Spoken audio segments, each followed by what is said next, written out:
Lorsque l'on aborde le deuil, on parle souvent de la tristesse qui est liée et très peu de la culpabilité à ressentir de la joie. Bonjour à toutes et à tous et bienvenue à Memento Sana. Lorsqu'on traverse un deuil, il est totalement possible de rire à des blagues, de passer un super bon moment avec des amis et même d'avoir un peu de paix intérieure. Et là, il est possible qu'il y ait des pensées qui jaillissent et qui nous disent « mais comment c'est possible que je me sens bien alors que cette personne, elle n'est plus là ?»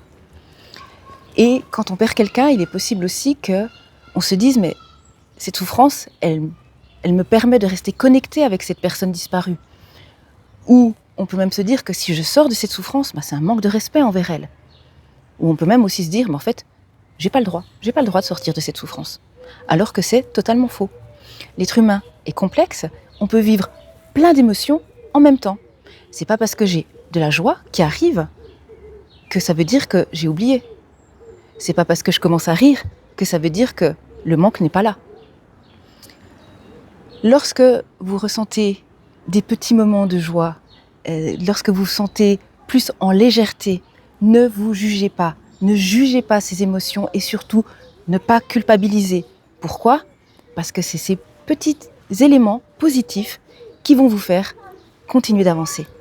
Ça va être un peu votre support justement, de pouvoir continuer à avancer.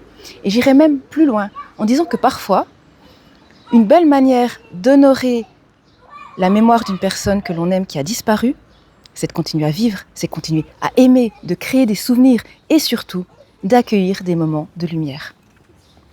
Je crois que je vous ai tout dit. Prenez bien soin de vous, en douceur.